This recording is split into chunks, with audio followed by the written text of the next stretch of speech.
has reduced cost and increased the capabilities of the sensors. To take this talk forward, we do have our competent spokesperson, Dr. Atul Kumar Dwivedi, sir. Sir, we welcome you and we are happy to have you among us. Let us look at the short profile of Dr. Atul Kumar Dwivedi, sir. Dr. Dwivedi, sir, received MTech in Real Estate Design from VNet in Nagpur and PhD in Specialization of Real Estate Signal Processing and from NIT Raipur. He always has shown meritorious performance in his academics. He was selected in Tata Consultancy Services and Intel Corporation as Design Engineering. Dr. Dwivedi sir is currently serving at BIT Jhansi. He has worked in an advanced controller design lab at NIT Raipur and in National MEMS Design Center NIT Nagpur. In addition to teaching and research, he is coordinator of higher studies and employability training, equity action coordinator at institute level. Dr. Dwivedi sir has received the top performing mentor award by NPTEL.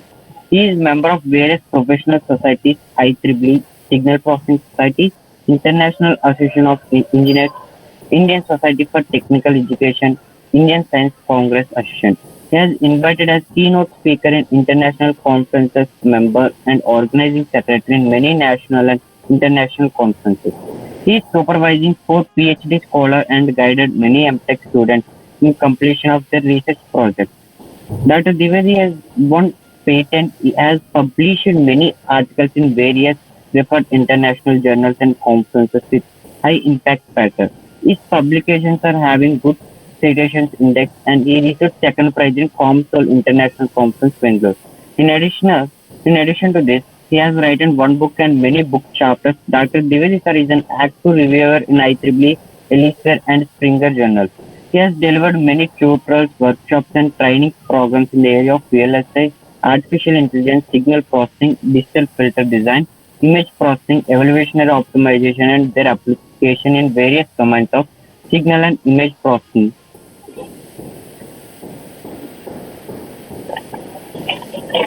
We are looking forward to hear from you, sir. Thank you so much, Bhargav, for giving a nice introduction.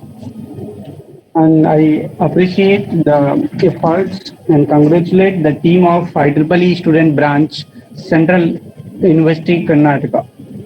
And I also appreciate the efforts of coordinator Dr. Apeksha Madhukar to organize this event. Thank you all. Let's start the session. I will be sharing my screen. And is it visible now? No. Yes, sir, it's visible now.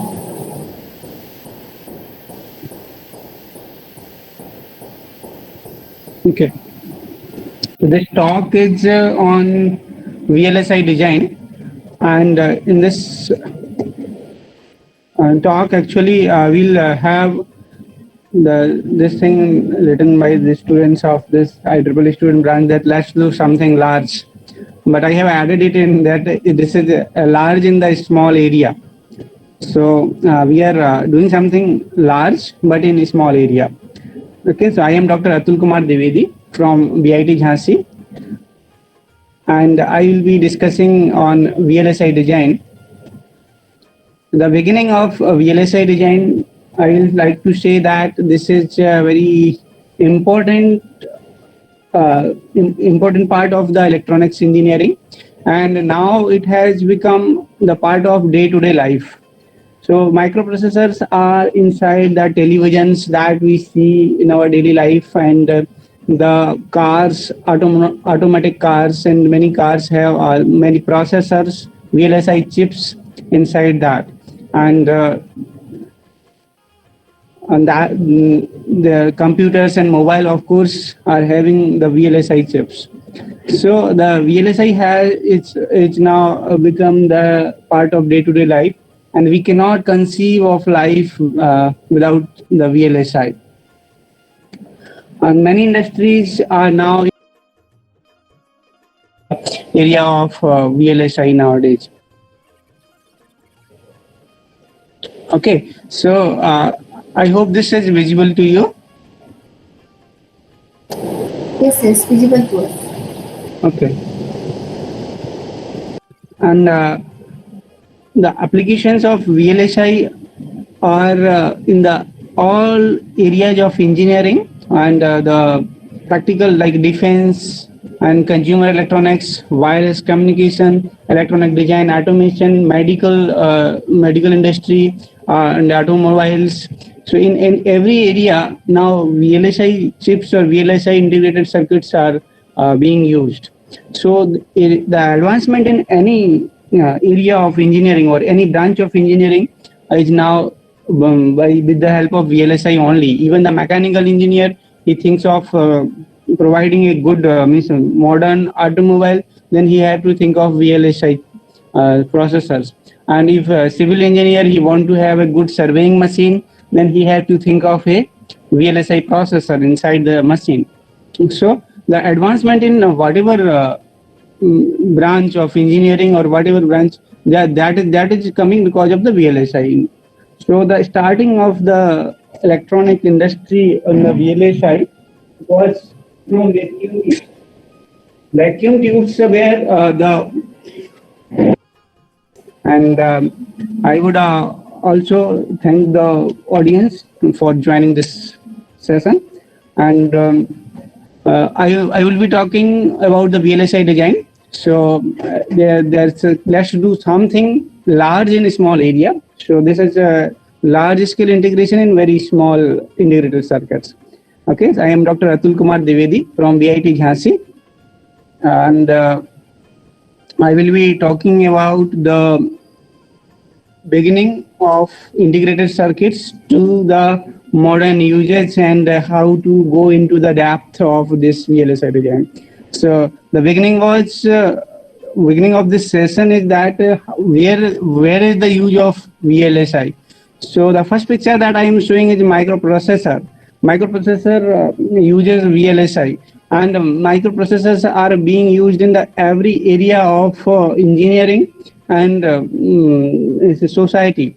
So I would like to highlight some of the things that we use in our day-to-day life. First thing is what thing you see in this picture that have VLSI. The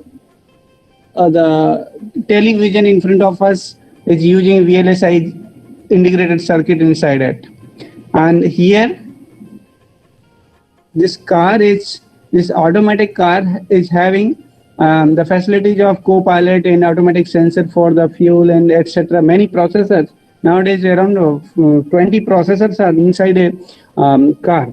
So inside a luxury car. So that's what I wanted to highlight, that these things are because of the VLSI. And this, of course, these computers and mobiles are the part of VLSI only, and they have VLSI chips inside that. And when the higher than VLSI means more integration is there inside these chips. So I will be talking. I will be telling what kind of integration is inside the mobile phones also, later on. Apart from this, there are many industries that are growing very fastly in India, like Synopsys, Cadence, and IBM, Wipro VLSI, Xilinx, Texas. These are the companies that are working. Around 200 companies that are working in the India in the area of VLSI across the India. So this is a very important area of electronics. So what are the applications? Applications are in every domain of industries, like consumer electronics, communication, medical, defense, under aerospace, mobiles, everywhere. Even in all branches of engineering, nowadays, if you see the advancement, they call it because of the integrated circuit or IoT or the VLSI chips only. So the advancement coming in any area, whether it is civil engineering, whether it is mechanical engineering, whether it is chemical engineering, so in any area, if something is advanced or something is more new or modern, that is because of a processor inside that. So processor is the region of advancement in every area of engineering. Therefore, I say VLSI is the core. VLSI is important for all students, all branches of engineering. Okay, so the journey of coming to this state of VLSI started with the vacuum tube. Vacuum tube was a very old lumped type of system, and where there were no integration. You can see every part is a mechanical kind of thing in this device. This is a one picture of old vacuum tube, and thanks to the American scientist Jack Kilby, who invented integrated circuit in the year 1958. When he invented this integrated circuit, people were not recognizing this invention. No, and he was not awarded anything Nobel Prize or like that. But later on, around after 50 years, this person, this is the person, Jack Kilby, who has developed this integrated circuit. You can see this is the integrated circuit. So this integrated circuit was developed by this person Jack Kilby, and he got Nobel Prize on December 10, 2000, around 40 years after the invention. Because at the time of invention, nobody recognized this. But nowadays, everything is coming because of integrated circuit, which was developed by this person. Okay, so modern integrated circuit looks like this. It doesn't look like that that was developed by Jack Kilby. They looks like this this kind of thing. So this black part is this part is the place where there are many transistors or many devices that are fabricated inside it. And this part, these are the pins for the interfacing outside the world. There is world inside this black thing, and the outside world is interfaced using these pins. Okay, so you might have seen in your engineering labs, like a digital lab and microprocessor lab, microcontroller lab, that these kind of ICs are available, integrated circuits are available. Okay, so these integrated circuits are having different levels of integration.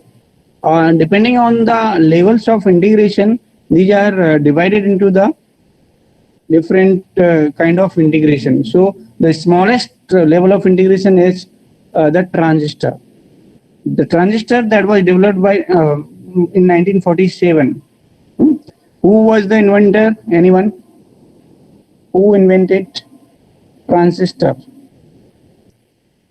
Can anyone tell me who had given this transistor to the society or to the world? William Shockley. William Shockley. Yes. So this was a very great invention which changed the world, because transistor had the capacity to get miniaturized, to scale.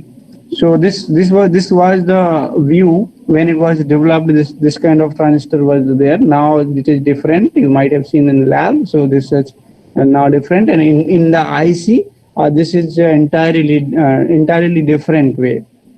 So this was the look of transistor at the time of invention. Then the FET and diode were invented in the year of 1951 to 60, and they also had one component, and they were also not integrated.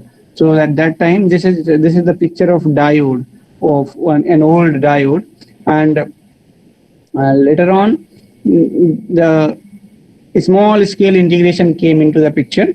And in the small scale integration, this was the time of 1961 to 1966, and logic gates, flip flop, these kind of ICs started to be developed. And then this is the one example of NOR gate. NOR gate. How many transistors are there inside this? 4 transistors are there, of course, in this. So you can see this comes into the range of 10 transistors. So this is in the small scale integration. And here, this one is AND gate. There are 6 transistors. So this also comes into a small scale integration. And then this is a flip flop. but flip-flop also may be come into the range of this small scale integration. So these are the examples of small scale integration. After that, medium scale integration had been developed, and number of devices, number of transistors to have been increased from 100 to 1000, and the counters, multiplexers, devices like that. We are coming into the in that range. Okay, so this is an example of counter, and this is an example of multiplexer. These were the medium scale integration kind of thing.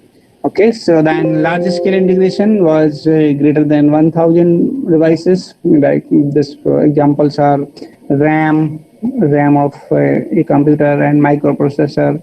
These are having the devices more than 1000. So these comes into microprocessor also. This was a 4-bit microprocessor like thing.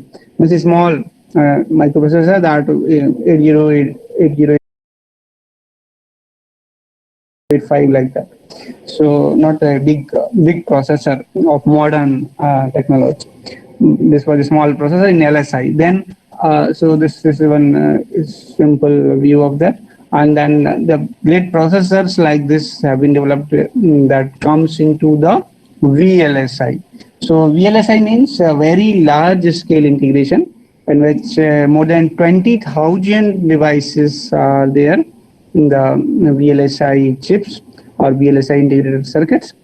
And this is a quite high range, and the 16 to 32-bit processors comes in the VLSI chips. So the processors 16 to 32-bit, and the year 1981 to 90, these VLSI devices had been developed. Now we say this term was very famous, and this term is now being used nowadays also. Although nowadays larger scale integration means larger than VLSI also have been developed, like ultra scale integration. In the ultra scale integration, this says means how many 1 million. So it's 1 million transistors. So more than 1 million transistors are there in this ultra scale integration. So the processors of high-end like graphics processors, which have larger memory, are being developed in this, or the processors higher than 32-bit, like 64-bit processors that come 64-bit processor comes into this ultra large scale integration. So the very large scale integration, and that was also old. Means that this is also not a currently coming in the is currently being used. These are also old. So modern means this processors, that this is a Radeon graphics processor, and 2001 onwards the giga scale integrations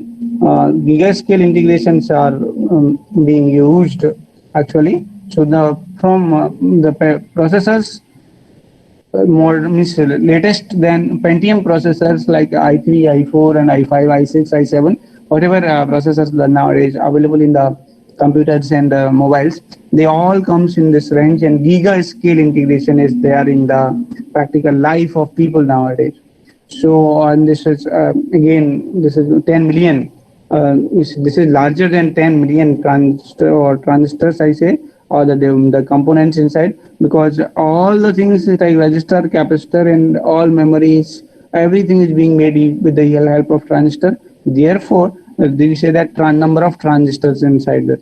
Otherwise, it may have been, we may have said that these are the number of kind of devices. Okay, so this i7, this comes in the giga scale integration. Okay, but the term VLSI is most famous. Therefore, for higher integrations, higher than VLSI, is very large scale also, VLSI term is being used in the, it's popular. Okay, so there was one scientist who predicted the growth of devices and the speed of devices of VLSI. So that Moore's law is the states that in every 18 months the number of devices will be double. So in that speed it will grow. So that I will show a small video of this.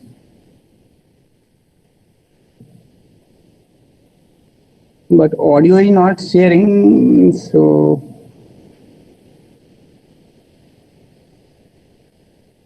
I'll speak. This is saying that the old computer was taking 70 hours to compute the value of pi, and the latest computer, that laptops are computing it in millions of seconds. And this is this one thing. This video is I have taken. This video I have taken from Intel. So you can search on Google and see the Moore's laws video of Intel. So what they actually, this is a very good video, and so where the speed of speaking has also changed, and the speed of working is also improved with the time. So you can see that people are working very fast. So that is the anomalous to the computer's speed that is increasing with respect to time. Okay, so that is what. So the objective of VLSI design, anyone if he designs VLSI system or VLSI some integrated circuit, so what is the objective? What he keeps in mind in general?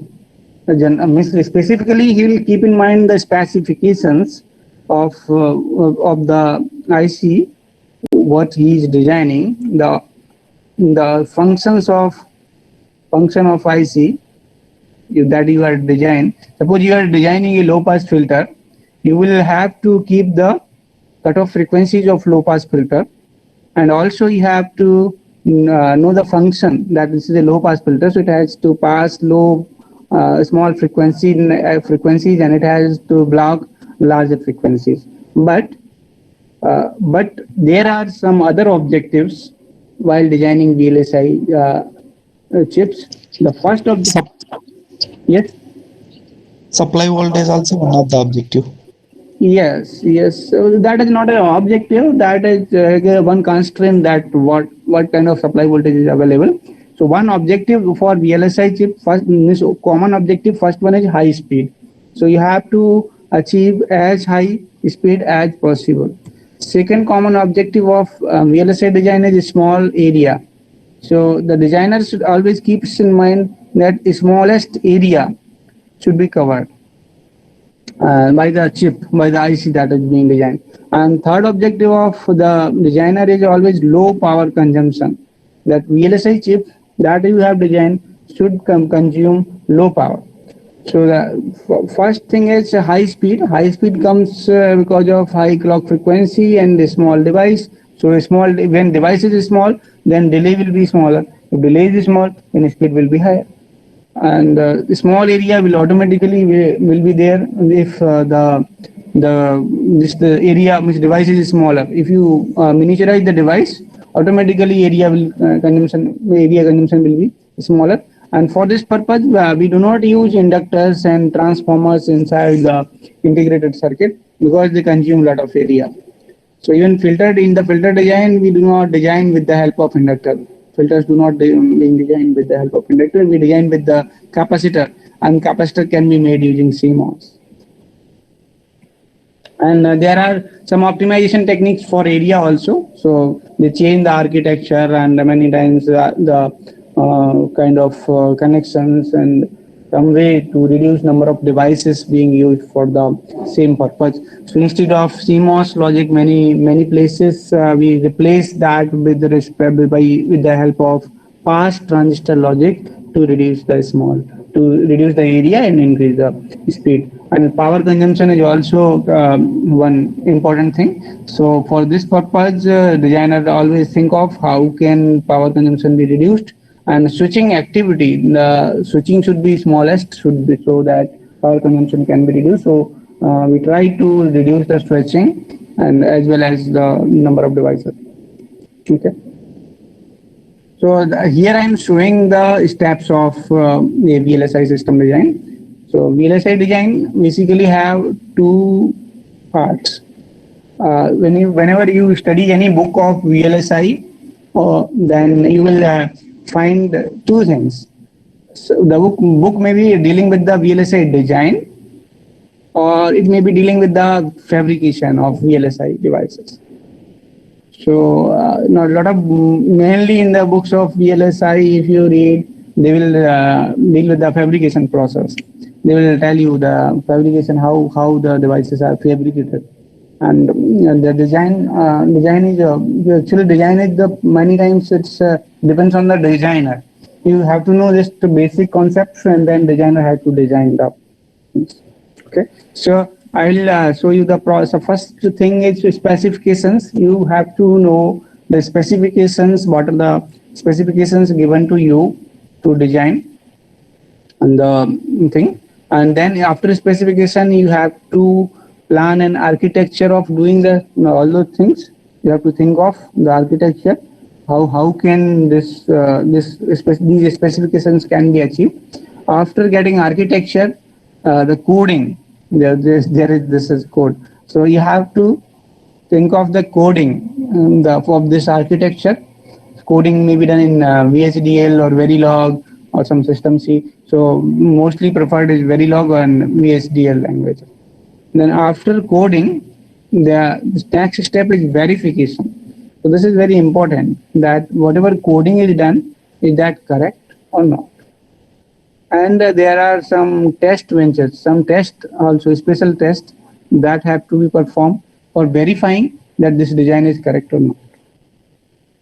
After this stage, there is synthesis stage, where the synthesis is done with the help of software. Software determines whether all the timing and other specifications are timing and power connection all are correct or not. And if it is synthesized, then back-end design, where their layout and other things have to be verified and have to be checked. And then this is ready to tape out, where the tape out means this is ready for fabrication. So if it is ready for fabrication, you have to send the design to foundry, so where it can be fabricated. So this is the general process of VLSI design, and fabrication is in this foundry. So the fabrication process will be done in the foundry. Most of the things are automatic in these foundries, and it works on the GDS file that has been received after this backend GDS2. This file, after when you receive this file is ready, then you can send it to foundry. Okay, so first thing is specification. Specifications are given based on the performance and functionality requirement, physical dimension, anything. Fabrication technology, design techniques. Specification may be given for these things.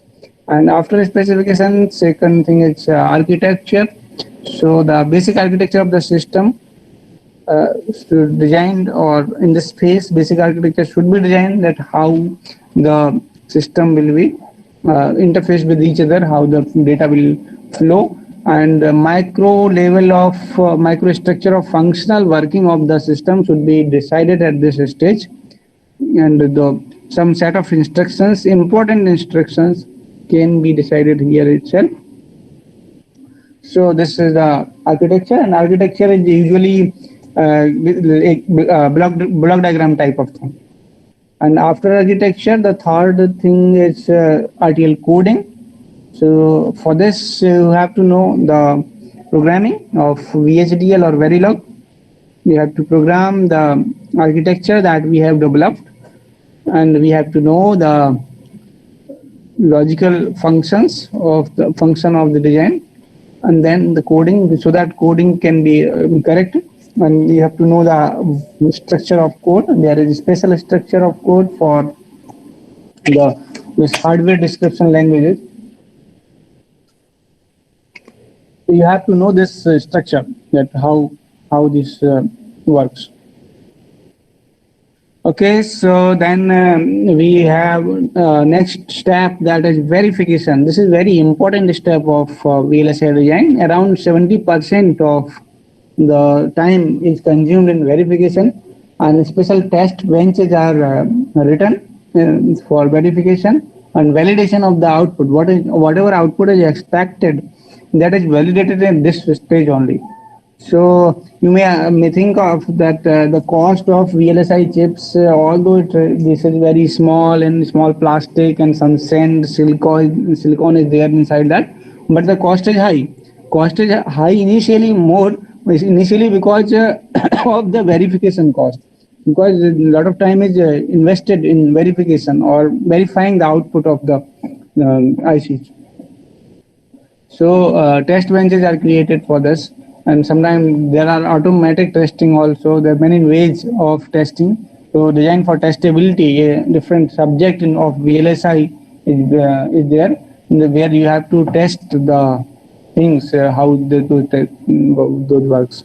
Okay, after synthesis, backend design. Backend design is that where a layout of the system is prepared, and layout is also verified for its functioning.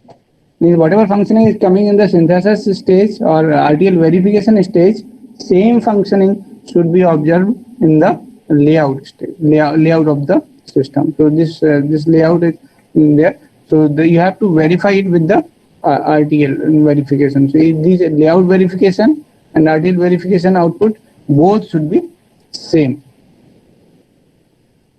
After backend designing, the step is to be ready, means step out. This is now ready for fabrication. So some small things like connections, wiring, or some clock adjusting, these kind of things are done in the tape out stage, where design is ready for foundry, that you can send it now after this verification for the fabrication of the device. Okay, so this is how the VLSI design process works. Okay, so this I will show you this thing.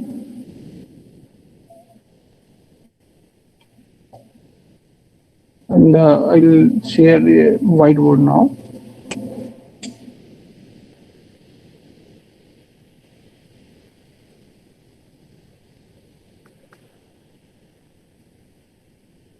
Okay, my sharing has been stopped, and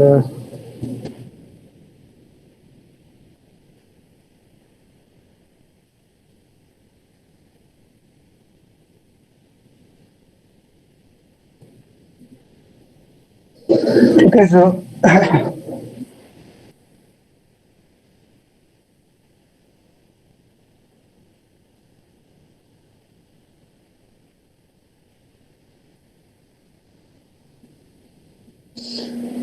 is that visible to you?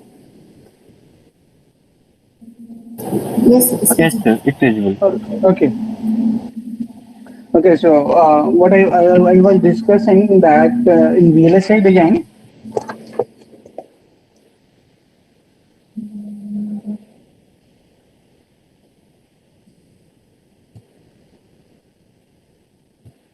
okay, let it be. So the VLSI design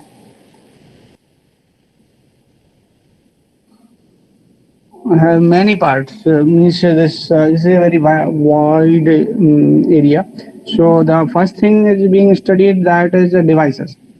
VLSI devices like CMOS and some smaller devices like MEMS sensors, so micro electromechanical systems, and is a different subject of microelectronics is there, that is of part of VLSI only, and the microfluidics one area, that is also a part of VLSI devices, and biomemes.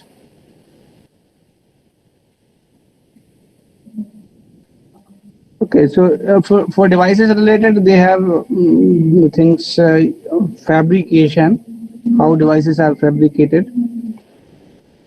The focus is on fabrication, how these devices are fabricated, and working, how these devices work. So for working, they make models. So models in terms of numericals or some functions. So numerical models are developed in VLSI for the devices. So after the knowledge of devices, if you know the devices like CMOS and the diode capacitors, how they are made in the VLSI, then there are the next thing is circuits.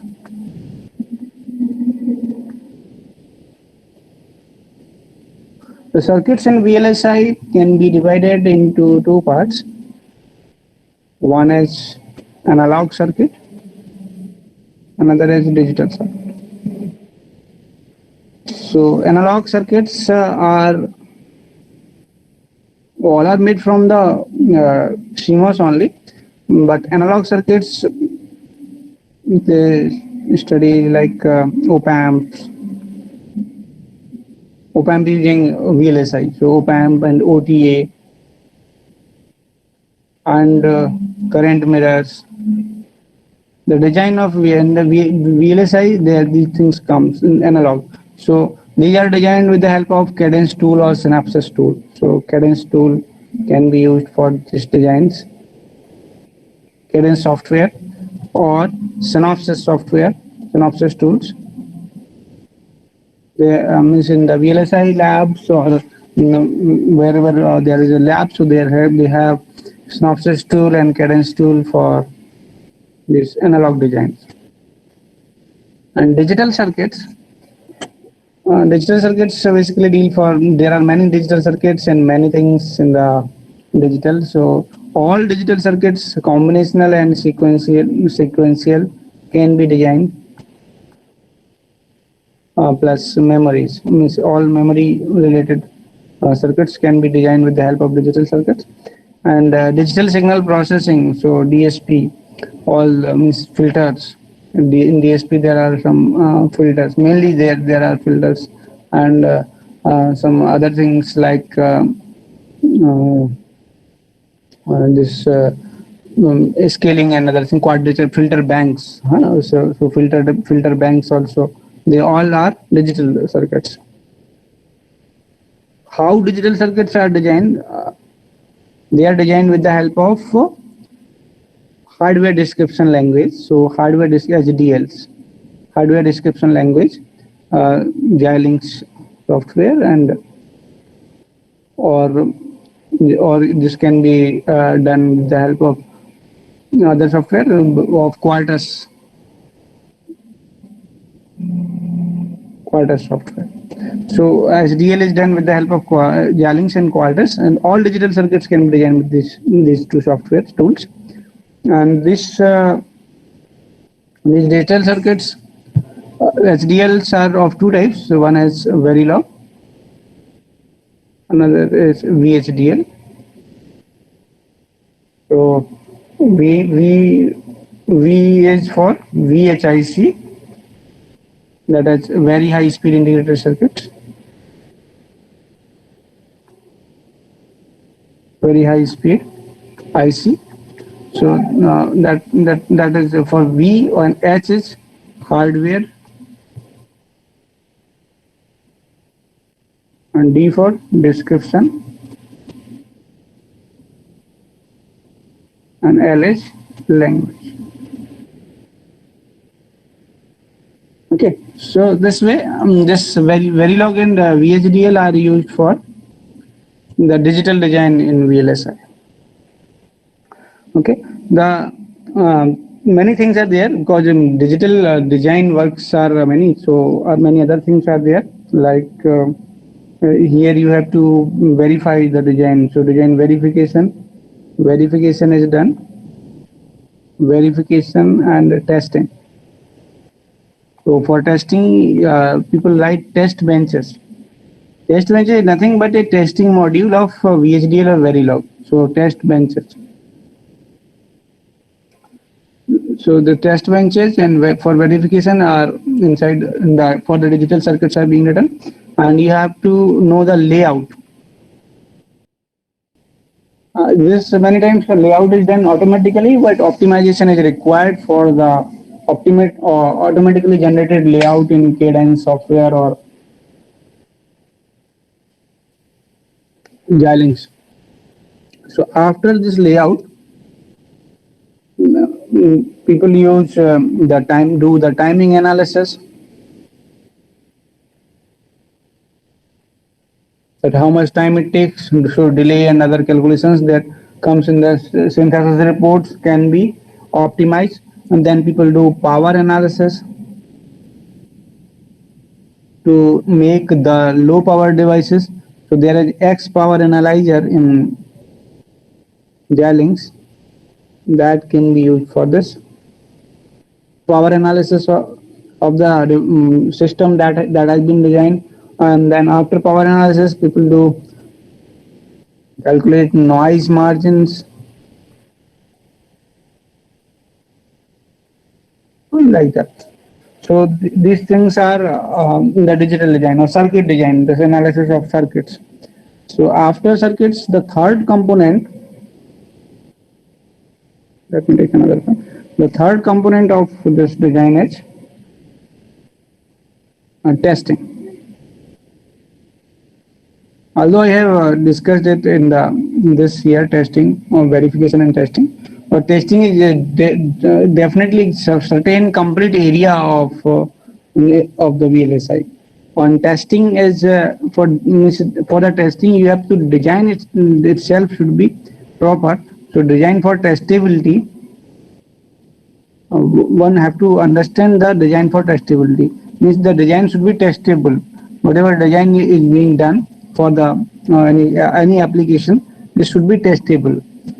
And then the faults are studied in this area of VLSI, in the testing area of VLSI. And there are some algorithm of built-in self-test, built-in tests. Sometimes you might have seen that if your computer gets some fault, then it starts automatically repairing it. So that is built-in self-test. So BIST technique, that it automatically recognizes its test and its faults and also the repairs. So that is BIST inside the chip or inside the designing of your VLSI system. So this is how a VLSI system works, how they are designed. Let us go to the first thing of this, whatever I have discussed in this. The first thing is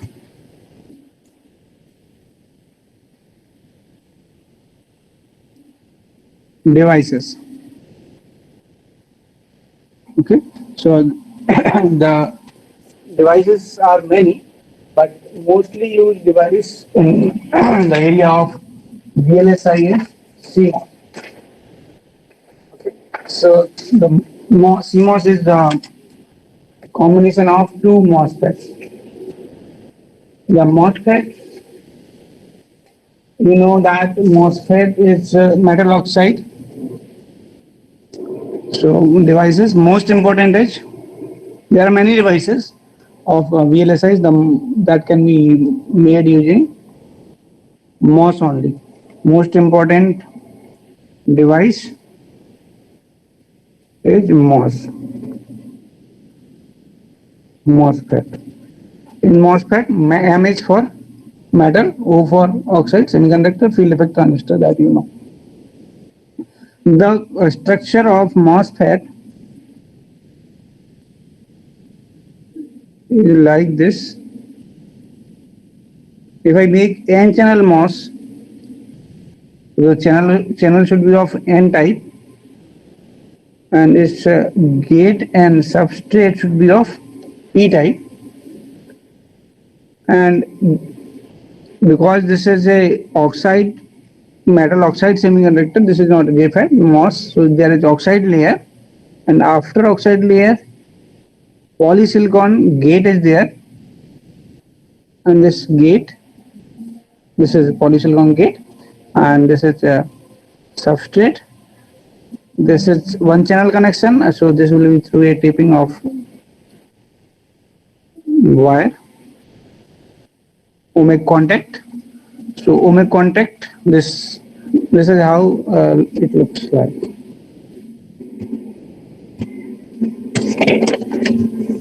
Okay, so this is one MOSFET.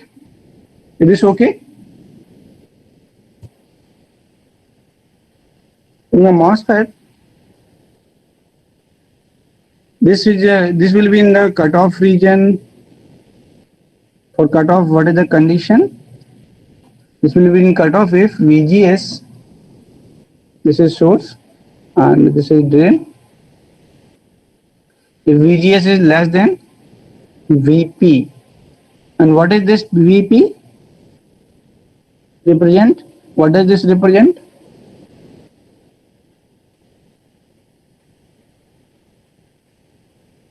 This is one voltage called pinch off voltage. Okay, this is a pinch off voltage. Pinch off voltage is the voltage VGS where the device turns off or there is no current. If current stops flowing through the channel. So pinch off voltage. When you apply negative values to the gate, this is reverse bias to gate and source. So when VGS is negative, then it will start forming a depletion layer. So here the depletion layer will be formed. And if this layer is very large, as you keep on increasing the reverse bias between this in this PN junction, the depletion layer will increase. So when you increase the reverse bias, the depletion layer will increase at a certain voltage of VGS. This channel will be completely blocked, and there will not be current flow from drain to source to drain. The electron will not move from source to drain. Therefore, current will not flow from drain to source. So that voltage, that particular voltage is called pinch off voltage. So in this case, the current ID is equal to 0. There is no current in this case. Second case, when this is an active region. What is the condition of active region? Or triode region or linear region?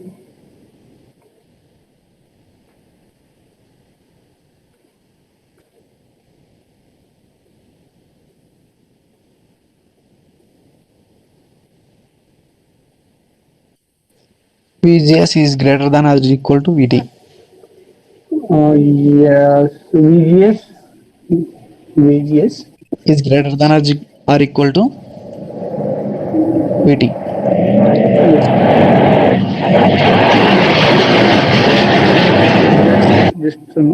Okay, so VGS should be greater than VT. Actually, so VGS minus this VT is equal to the. Okay, so let us see. So ID will be, in this case, ID will be equal to IDSS 2 times 1 minus VGS upon VP, or VDS upon VP minus VDS upon VP. VP is equal to VT because those consequently comes equal and square. So this is current in the saturation region.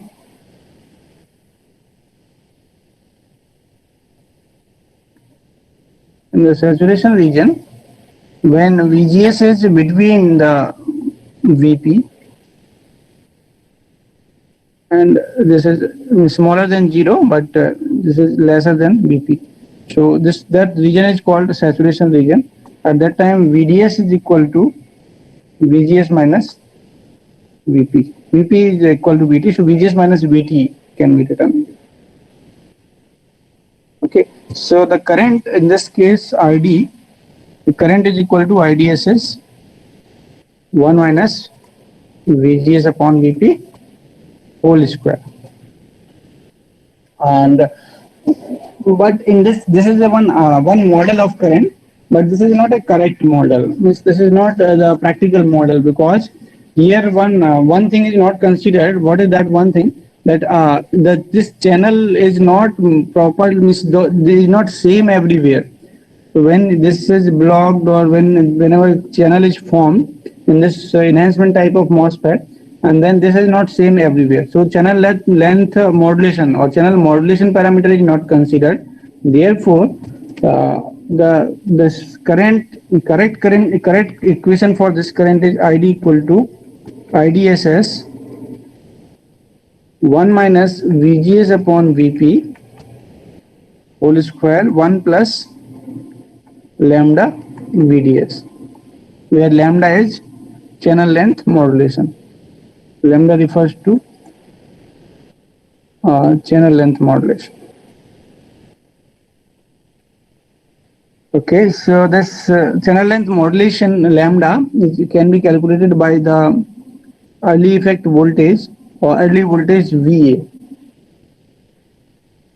If you know the early voltage controls the channel length modulation, means how much channel will be formed where.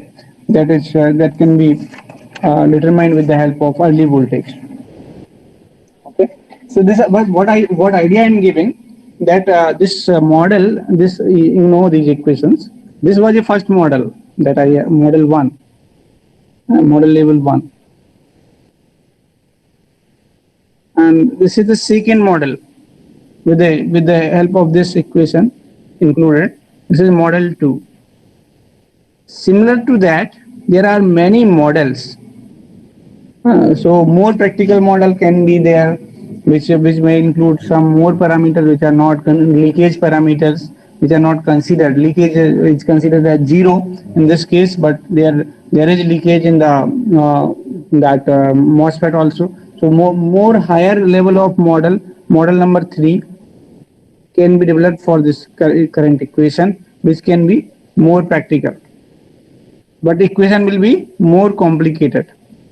So the complication, as you increase this model, if I go for model 4, then more complicated equation will be there for the current. So but that will be more practical also. That will be matching to the practical results. So for that purpose, one library is created. So IBM has its library, IBM's fabrication library, and the TSMC, Taiwan Semiconductor Manufacturing Company, they have their own libraries. They have developed these models, and they had that they directly give to the simulators like Cadence tool or Synopsys tool, or whatever you have.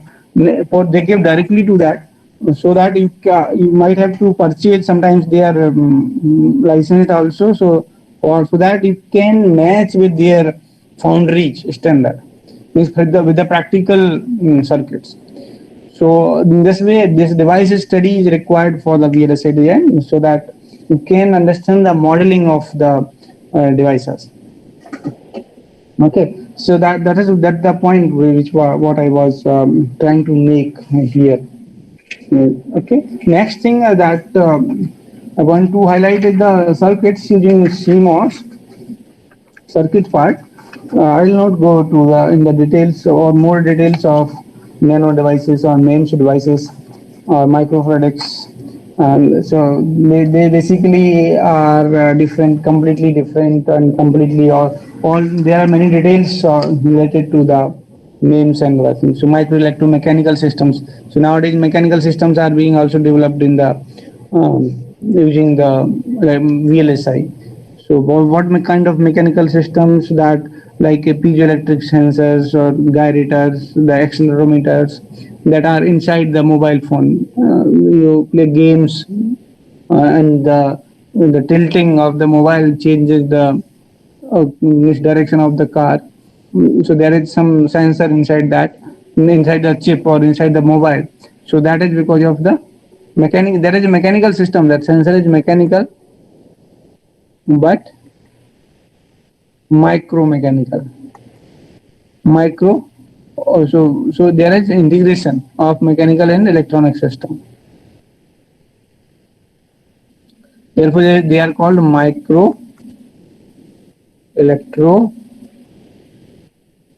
mechanical systems.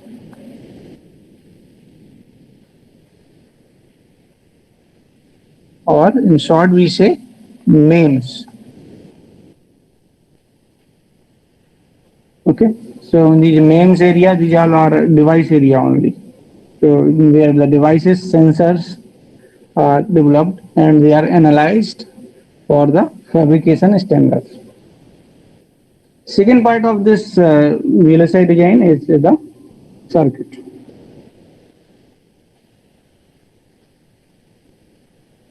Circuits. Circuit is simple thing. Circuit is the combination of two devices or more devices. Even one device can also be a circuit. So for example, if I have one N-channel MOSFET, is it N-channel MOSFET or P-channel MOSFET? P channel. This is a P-channel. And if I make this like this is a N-channel or P-channel now? Second one is P channel. First one is N channel. This is P-channel. And first one was N-channel actually. Many people are confused because different books draw different kind of symbols. So people are confused in these symbols also many times. And there is arrow. If there is inside arrow in the gate, and if there is outside arrow in the gate, then is this P channel or is this P channel? Means right side P channel or N side, left side P channel now? Is this visible? Let me do some. Let me remove some of the.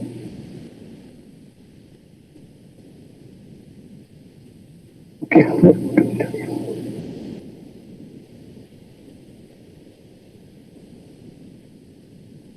So is this N channel or P channel? Or this kind of symbol is not valid symbol. Okay, then I will change this symbol a little bit more. Maybe this is confusing. This one.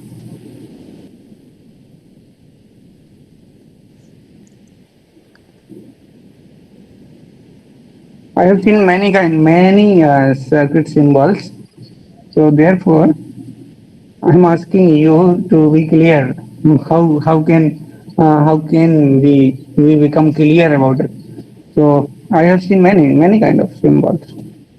This okay.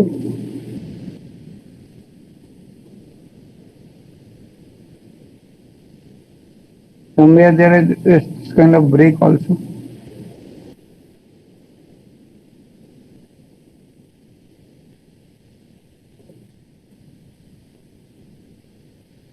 Now, here are some questions. These are questions. First one, second one, third one, and fourth one.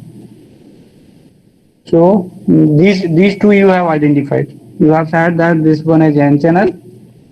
I agree. This one is N channel, and you said that this one is P channel. So I also agreed. This one is P channel, and let me remove them also from here. Now let us think about these examples. Can anyone tell? First one, which is what is this? This is N-channel MOSFET. These are MOSFETs because you can see the gap.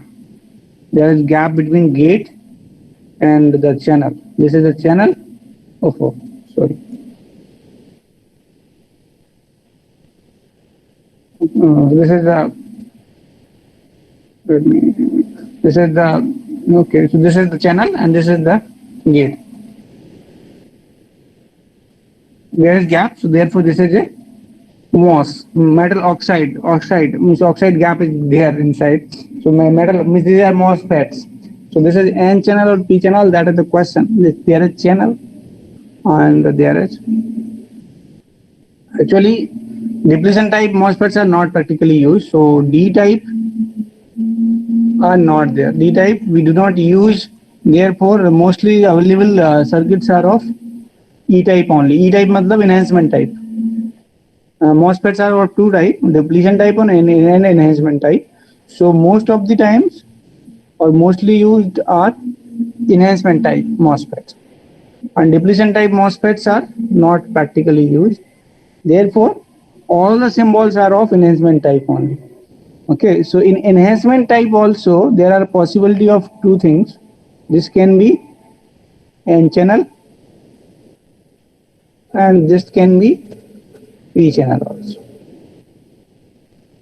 Okay, so P channel. So which one? Which one? First one you see. How do I identify? I am telling my method of identifying because I also see many different symbols in different books and do not want to get confused among these symbols. Therefore, what method I do? I take the channel. I always say that the direction of PN junction diode, PN junction diode direction is from P to N. So this thing I remember, and using this concept I go. So if I always keep this arrow in an arrow kind of symbols. I keep this arrow here only on the gate. So if this is a P channel, and then the gate is to be considered N. So the direction is from P to N. Then this is a P channel. So this is a P channel. Just try to understand what I'm saying. What I'm saying that P to N direction is going towards gate. So gate I am taking N type and channel P type. Gate and channel are always of different kind of material. So direction is from P to N. Because direction is here, this side. So this will be channel will be of P type. So this is P channel. Now here the direction is given on channel itself. Here in this symbol, the direction is given on channel itself. How to identify? So for this kind of questions, for these kind of symbols, what I do, I just move this same direction from channel to gate. Whatever direction is there in the channel, that you have to move to the gate and then decide. So the same, then this is same, this is also a P channel. Here is case different. This should be N, this is P. This is substrate to if the direction is from substrate to channel, then the meaning will be substrate is of different material and channel is of different material. So this direction will be from P to N and the channel will be N channel. Means we cannot transfer the direction going from the substrate to channel. The same direction cannot be transferred to the gate. But if the direction is on the channel, then that can be transferred to gate. Okay, so this is of N channel, and this ye kaun sa hoga? This one. What kind of the symbol is this one? What kind of device is this? This will be again using the same concept. This will be of N channel.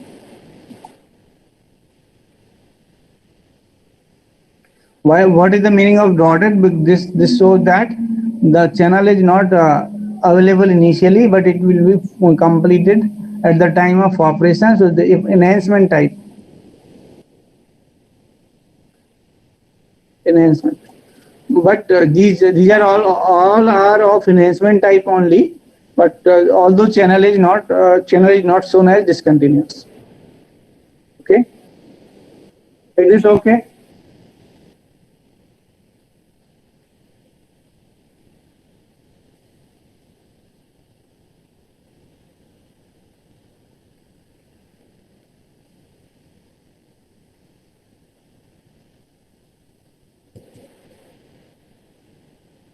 Okay, then let us go further. Let me take you to the circuit.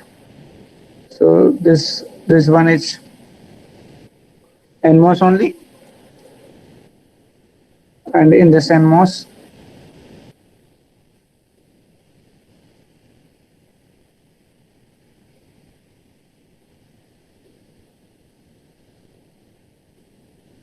this is suppose there is one resistor and power supply VDD.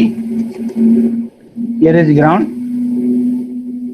Okay, so here is input. Suppose I give a low input 0 and high input as 10 volt and power supply 12 volt, and take output from this point Y. So for 0 volt input, what is the output? For 0 volt, this device NMOS will be on or off?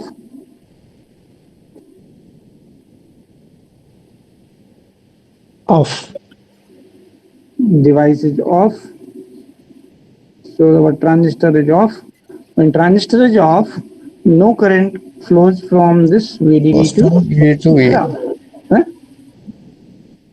Yes. Yeah, yes. Okay. So no current flow, then the output Y will be equal to 12 volt only. That is high. So for the low input, that is 0 input, for the low input, output is high. So therefore, similar to that, we can check for the 10 volt. For high input, so I'm taking just the basic. For high input, output will be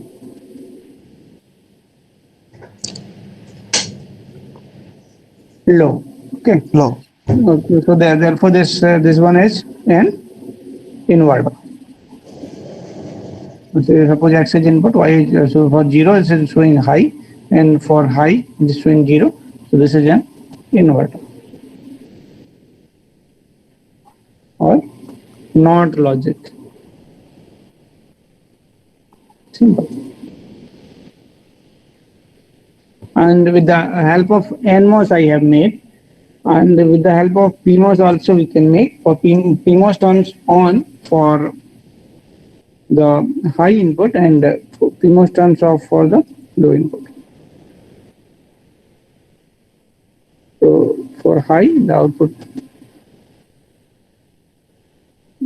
like this, if you make connection. So this is also one inverter. For 0, this will be 1, or for 1, this will be 0. So this is also one inverter. This is a PMOS. PMOS inverter. This is PMOS logic, in fact. So what is the problem that comes in the NMOS? That is the problem is of that for when this NMOS doesn't turn on immediately for the positive value. Means this turns when a value is high, is when we are applying 12 volt, then this 12 volt will not be just like 12 volt, like this 0 to 12, but practically it will go slowly with some rise time to 12 volt. So after the threshold value Vt and whatever threshold value this transistor will have, then only it will turn on. So for these lower values, this will not respond. So that is one problem in case of NMOS. This doesn't respond for the lower value. And similarly, for the PMOS, when input is 1, this will not turn off immediately. This will turn off after some threshold value 1. So this kind of thing is there. So to avoid this problem and to increase the we are using resistor in both of the cases. So instead of using resistor, we can use the MOSFET itself in the both of the cases. So that is because that comes with the use of two transistors simultaneously called in a complementary fashion called CMOS. So in the CMOS, input is same for the both of the transistors, and output is taken in from the common point of the transistors, like this. So this is a CMOS. This also works as inverter, but this is having better fan out and noise margin as compared to the NMOS and PMOS.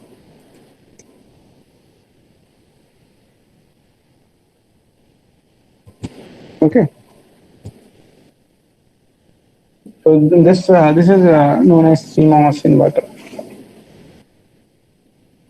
CMOS logic is very useful in the VLSI circuits. Many circuits are being made, can be made using CMOS logic. And I will show you one circuit. And I would ask you to, if you have let me do one thing. Just tell me which kind of logic this circuit is presenting, this CMOS circuit is presenting. This time taking simple logic. In two inputs are in series. Inputs are A and B, and the PMOS network. These inputs A and B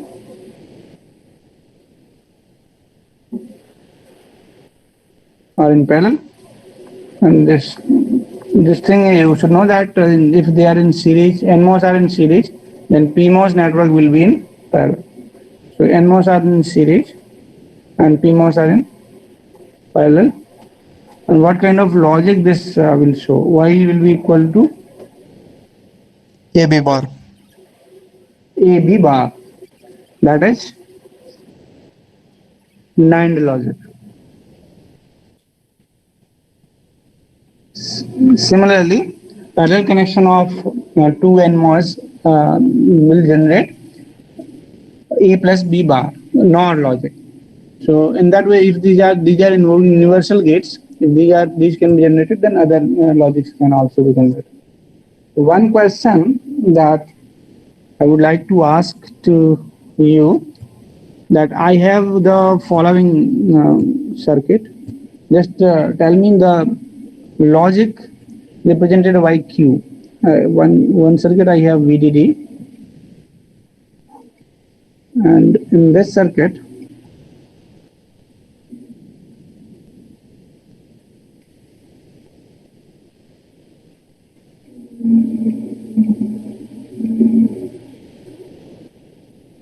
these two transistors there. No, which kind of transistor? This is N channel or P channel? Just tell me whether these transistors are N channel or P channel.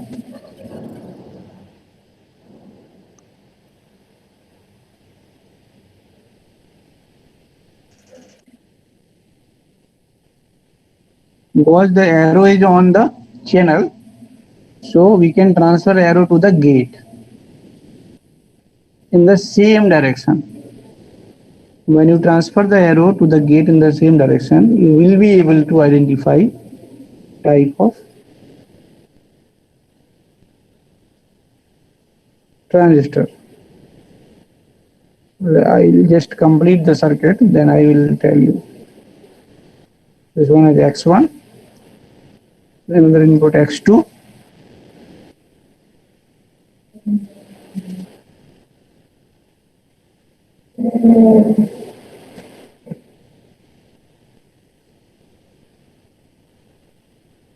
And output Q is taken from, just tell me the expression for Q in terms of X1 and X2.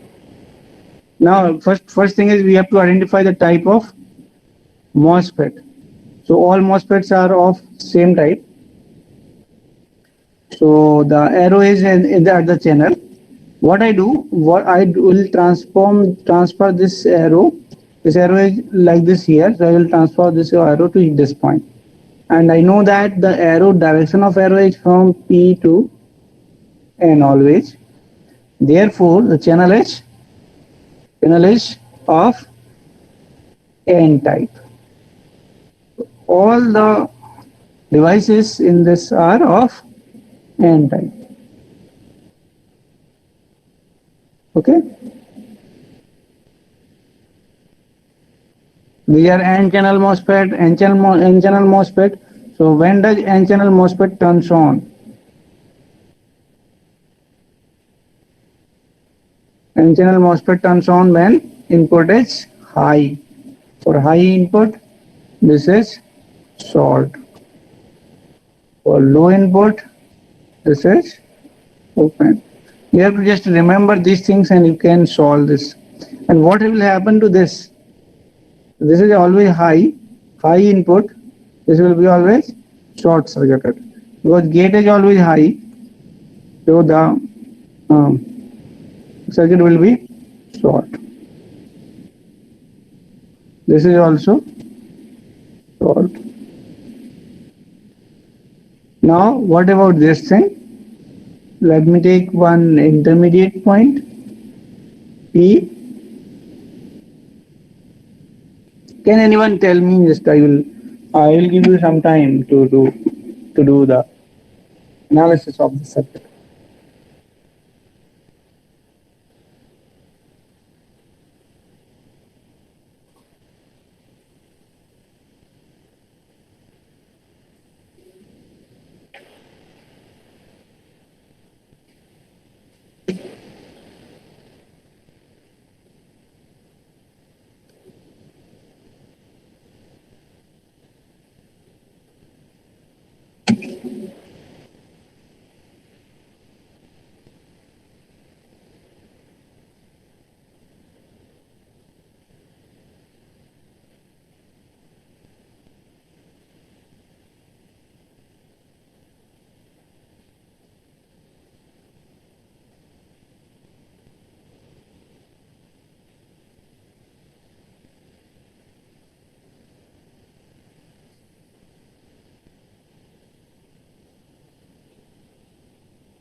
Okay, let me tell how to do.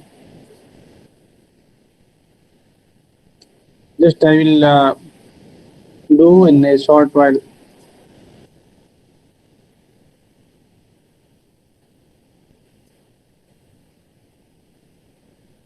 You have to see the circuit also.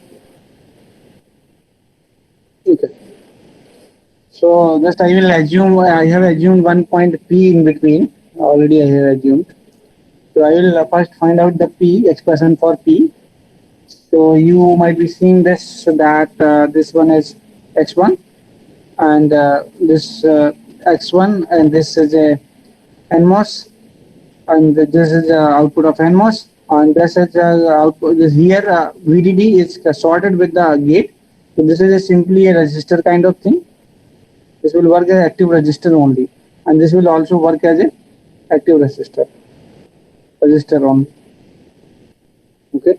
And here you see that this is an inverter kind of connection. So this P will be equal to X1 bar because this is a inverter circuit. And P and X2 now you see this X2 is one NMOS and P and X2. So P and X2 are in parallel. So when two NMOS are in parallel they become X NOR. So Q will be equal to X NOR of P and X2. The expression for X NOR is A plus B bar. So here P and X2 bar. We already know about P. So I will substitute the value of P as X1 bar plus X2. By De Morgan's theorem, we can divide this bar into the different parts. So I can say X1 bar whole bar dot X2 bar So bar over bar is equal to the normal. So this becomes x1 normal and x2 will be carrying over bar. So I think this will be the expression for the q equal to x1 into x2 bar. Okay, so x1 into x2 bar.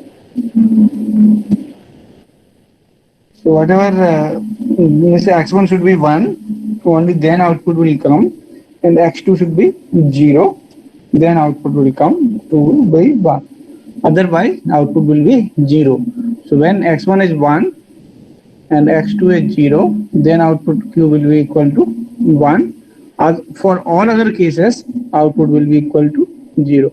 Is that right? Is this okay or any confusion?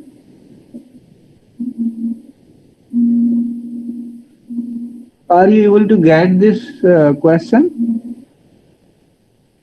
This problem? Yes, sir. So here this will be the expression. Next thing is there are many things, many details. So I will not go in the other details, and I think this is sufficient for today. And if you want to study more details of VLSI and fabrication process, other thing that was to be discussed about the fabrication process, then you can refer to the books. The book for VLSI design is one book is by the Pucknell, and the other book is by Jairam Bhaskar, VHDL. If you want to learn VHDL, do you want to discuss? Should I discuss VHDL also somewhat, or it is sufficient now? Is okay now? Should I continue or I should stop here? Yeah, continue, sir. Okay. So there are books for this thing. So you can refer to Vesti for circuits. One Neil A. Vesti and the Pucknell book for this. And the third part that I wanted to discuss is of VHDL, digital circuits. So this thing was of a digital circuit with the help of digital circuit with the help of some CMOS logic. And now I will go to the digital circuit with the help of programming. So the hardware programming.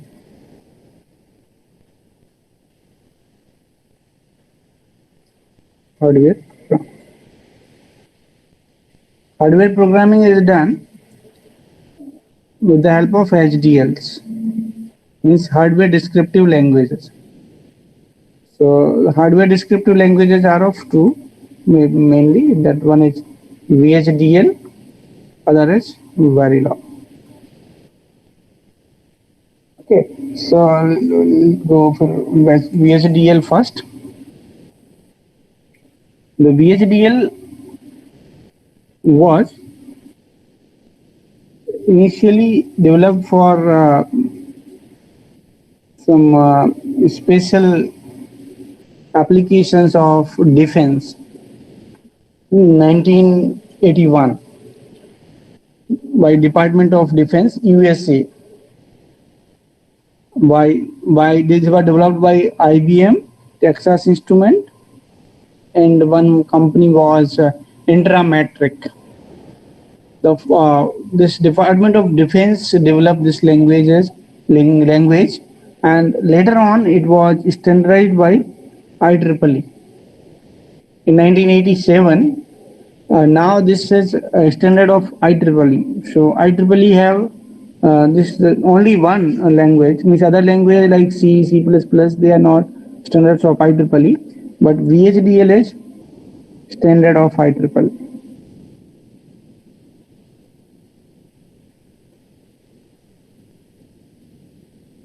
From 1986. There are many versions and many updates from time to time and that came into this language, but this was standardized for from 1986 or 1985 to 1987 or 1986. Actually, there are some revisions and meetings in between, and this was decided that this is a IEEE standard. Okay, so there were some revisions. The one is VHDL 93 and one is VHDL 90.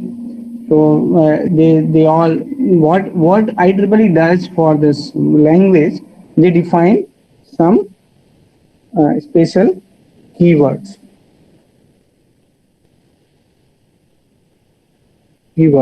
Or somebody may call them commands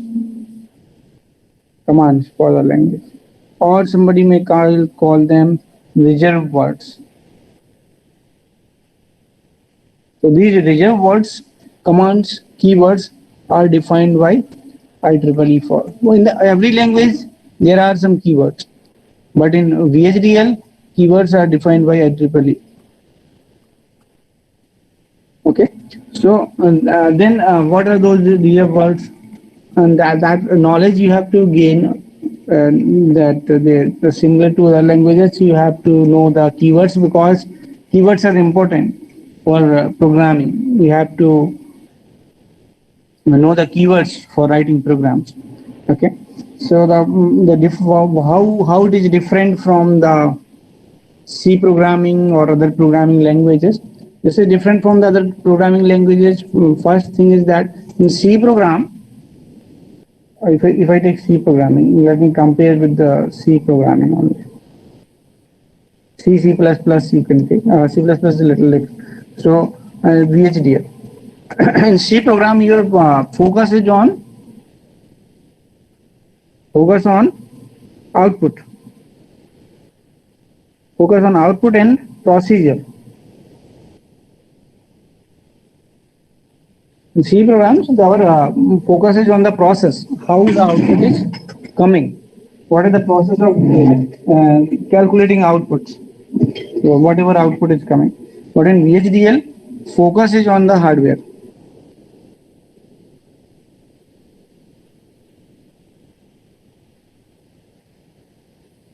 In C++, focus is on the objects, data. So focus is different in different language. In MATLAB, focus is on the computational accuracy. So the different language have different focus. So here this is a major difference, that we have to focus on the hardware. So in C programming, the libraries are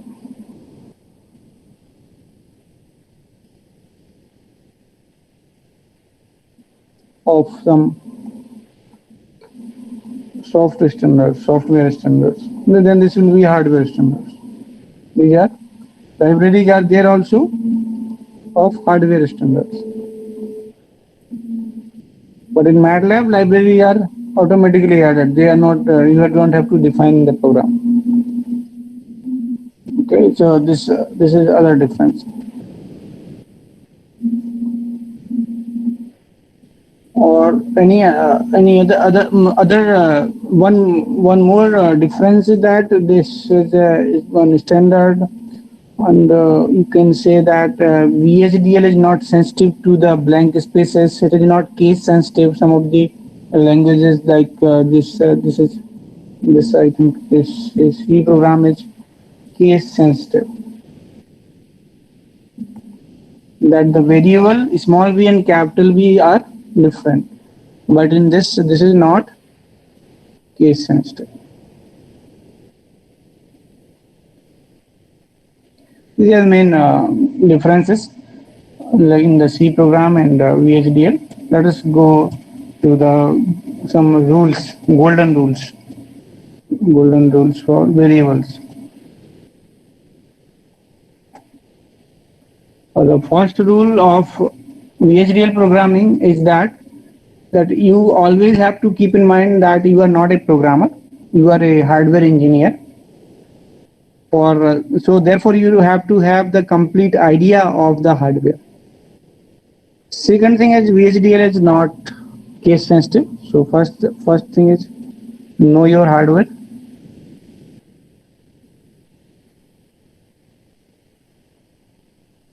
And second thing is that it is not case sensitive.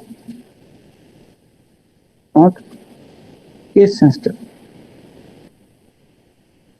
Also, it is not space sensitive. मतलब space sensitive means if you give space in between the variable, two variables, or while writing the program, there will not be any problem because of that. Okay, so this is not sensitive to the blank spaces. Next rule is VHDL. In addition to variable name, there are some other variables like function name, entity name, architecture name, signal name, port name. They are also variables, or they are also known as identifiers. So in addition to variables क्या क्या होते हैं? Entity name, first thing is the entity, architecture name,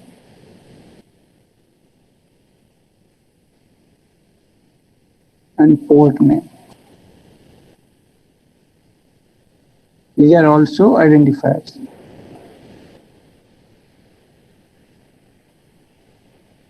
Okay, so these are additional variables that are there in. I will tell the structure, what is entity and what is architecture, what are the ports, and what all those things are there.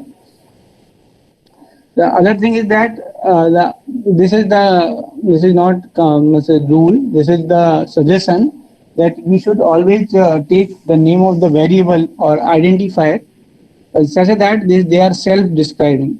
Like if you are making half header, then you should take the entity name as half header 1 or my half header, like that, so that you can easily identify the work, that what this program needs. This is one suggestion. Another thing is there is no limit of identifier length, but this should be readable. Means you can take any size variable name. There is no limit on size, but this should be readable. Means this should not be useless kind of. Other thing is that identifier can only contain combination of letters, digits, and underscore. You cannot use any. You can use only letters in the identifier. You can use numbers, and you can use underscore. Other special characters are not allowed. And next thing is that identifier must start with the alphabet. So whatever variable you take, this must start from alphabet.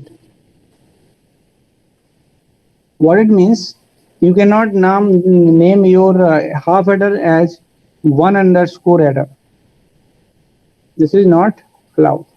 But adder underscore 1 is allowed. Why? What is a must start from alphabet. It should not start from any number. Starting from number is not allowed. It should start always with the alphabet. Other thing is that identifier must not end up with underscore and must have never two consecutive underscore. So what is it say that never use underscore at the last, never end with underscore. But you can end with the number, you can end with the alphabet. And two consecutive underscores are not allowed.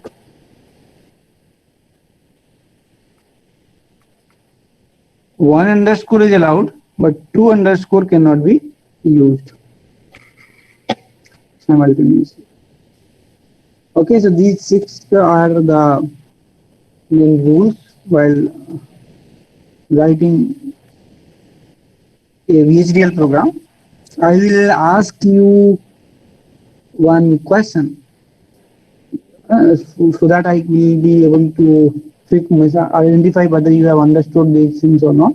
You just Just recap these things once again, and you can see. And then I will ask one question. Question is that is the following VHDL keyword is valid or not? First one is MID underscore. Is this valid or not?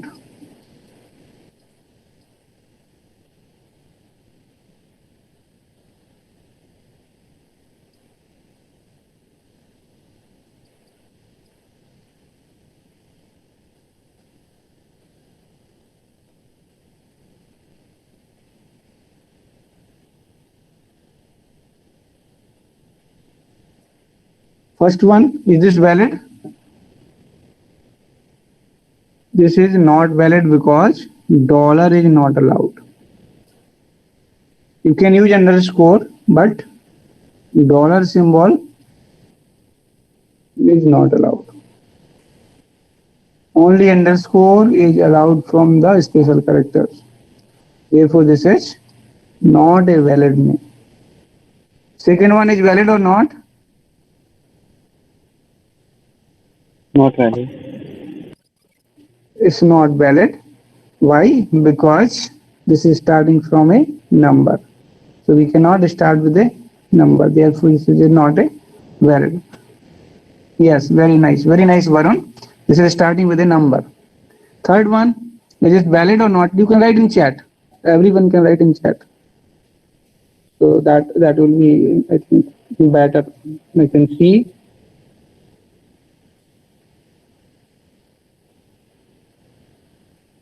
This third one is valid or not valid?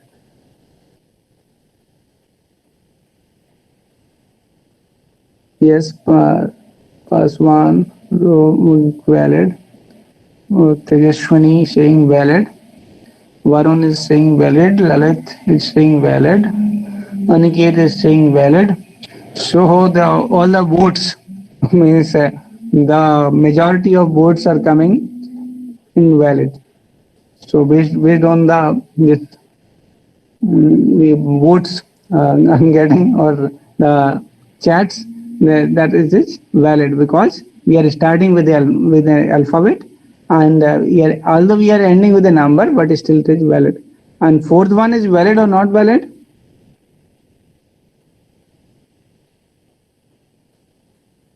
Yeah, very nice, very nice.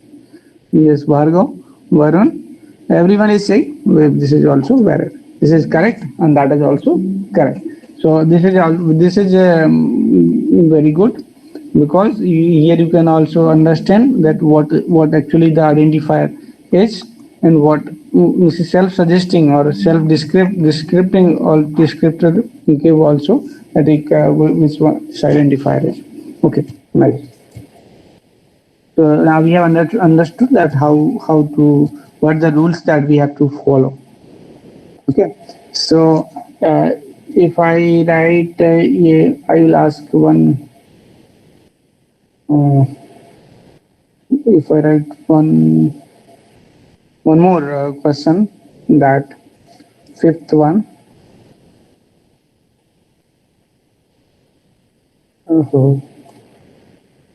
Sim. Well, is this valid or not valid? Not valid. Why it is not valid? We only use underscore. Yeah, very nice. This is correct. Dash is not allowed.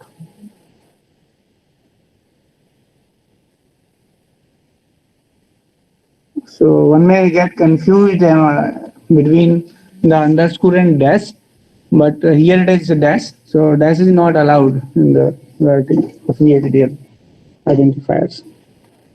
Okay, now let us go to the structure of a VHDL program. The basic VHDL structure is that first of all we have to write library, like similar to the other languages. We have to write library declaration first, and then we have to define entity. Entity means the particular thing, particular hardware that we are going to describe, and what are the ports of the entity will be containing the ports. Ports means the input pin and output pin of the hardware. And then after that, we have to describe the architecture of the hardware, and then then we have to describe the configurations. Okay. So the library, entity, architecture, and configuration. The flow of a program is, first we have to provide the libraries, then you have to provide entity details, and then you have to write architecture, and last configurations or packages that we have. So like that. So this will be the flow. Library refers to the collection of data or collection of the details what we are using. This is a compiled VHDL units already compiled.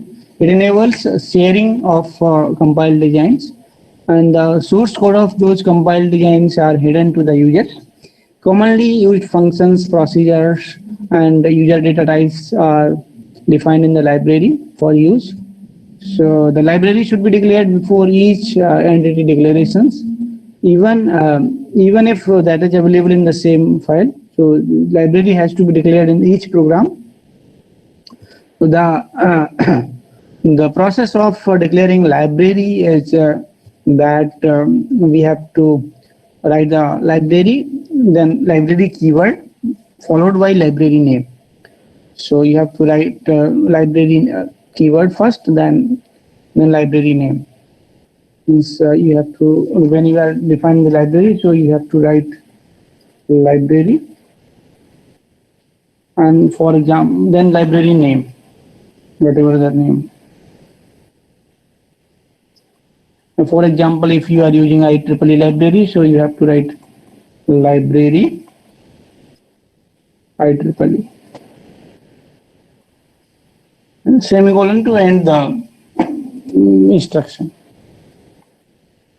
And second line in this program is to write the library name, package name, and package path.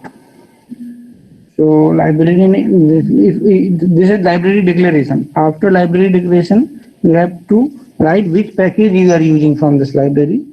So use, then library name first, then you have to name the package name, and then package parts, which package part. So for example, use IEEE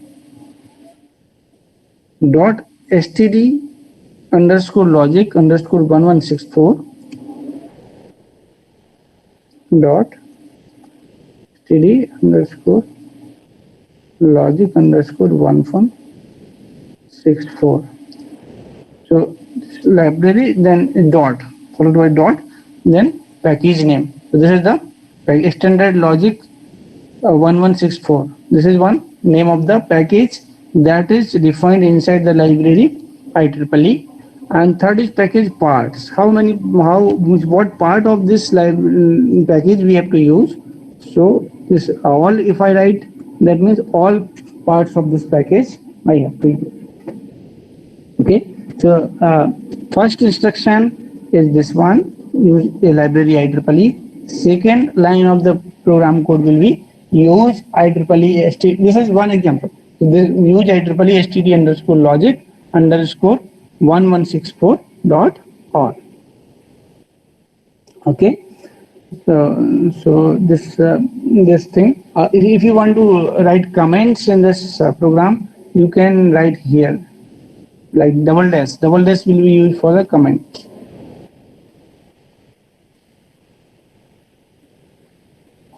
Okay. Double dash can be used for the comment. So if you want to write anything for support or for help or for understanding, that can be written with the help of double dash in VHDL. So there are many libraries like math library, math real library, math bit library, Miss Boolean library, standard library, standard logic unsigned library, like that. Okay. So after declaration of library, next thing is entity. So entity is the designed interface to the external circuitry. So here there are the VHDL designer must know how many input pins are there and how many output pins are there. Based on the knowledge of input and output pins, you can define the entity. So entity names you have to define, and then you have to define the port of the entity. Then after defining port, you have to end the entity. Okay, so the entity, one thing that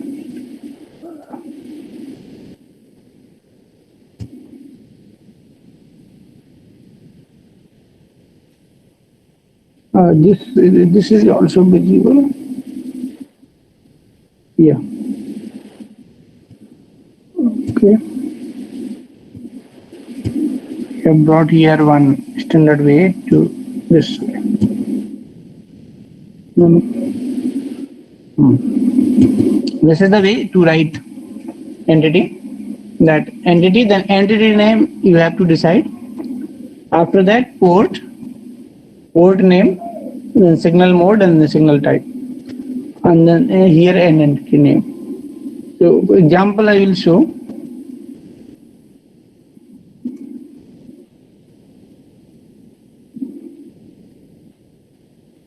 For example, if I write entity for AND gate, and in the AND gate entity, there are two ports, in two input ports A and B, and one output port Y. So here in this, let me show one example to you. So this example, is this visible? Okay. Now it will be visible. This is one example. And to save time, just I'm not writing now. I will just show you. So this is this visible? One entity example I have shared.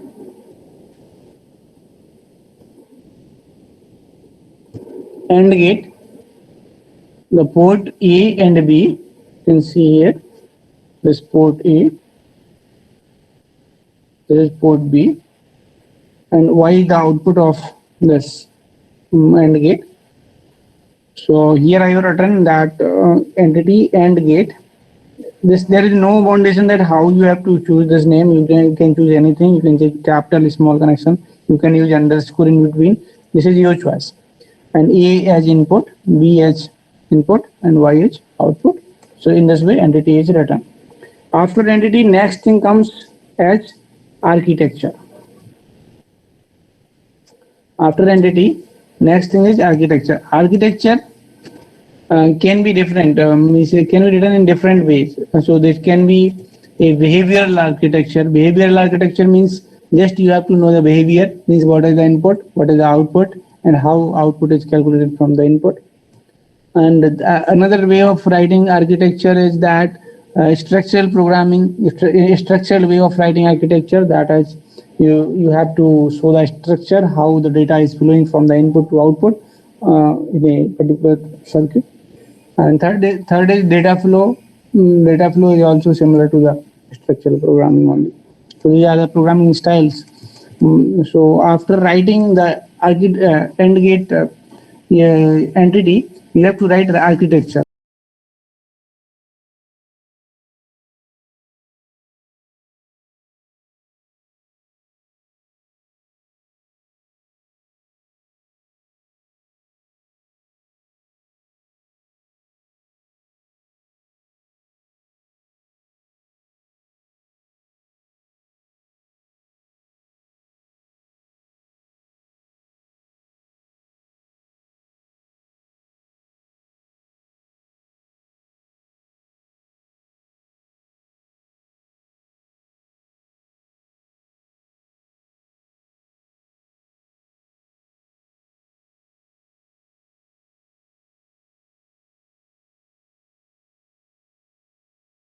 AND gate. I will show complete example simultaneously with the AND gate logic program. This is one architecture. See now, architecture of AND gate.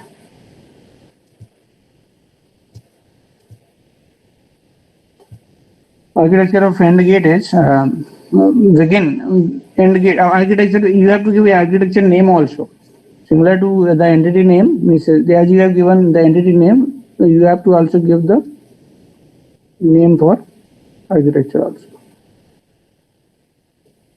Okay.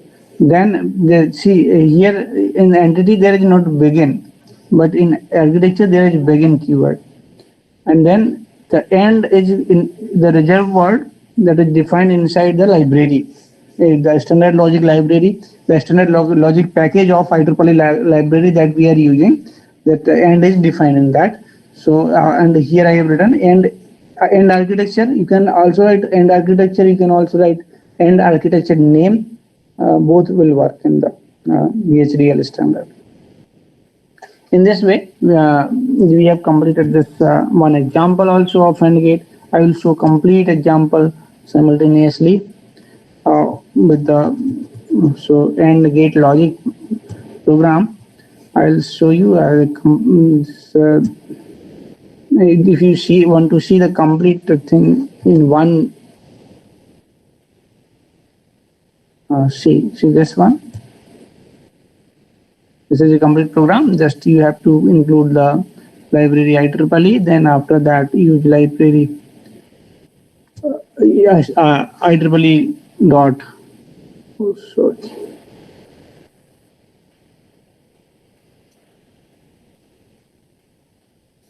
Suddenly we have lost it.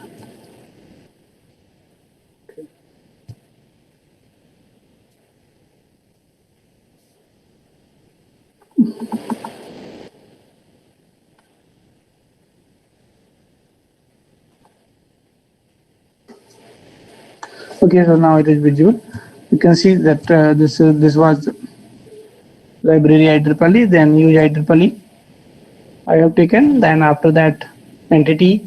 This is the entity definition, and after entity definition, this is the architecture of this AND logic. Okay. In similar to the AND logic, you can just pick up the pen and paper, and you can write for the OR logic. These are simple examples. Complex circuits can also be written in the program in the similar way as we write for the simple logics. Okay.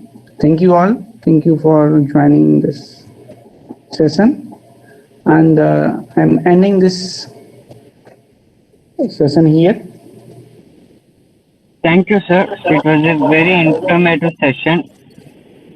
Indeed, I am sure that we all have a lot to take from this session. Now we will have a question and answer session for a couple of minutes. Any queries and questions, comment in the chat box or feel free to turn on your mic. Yeah.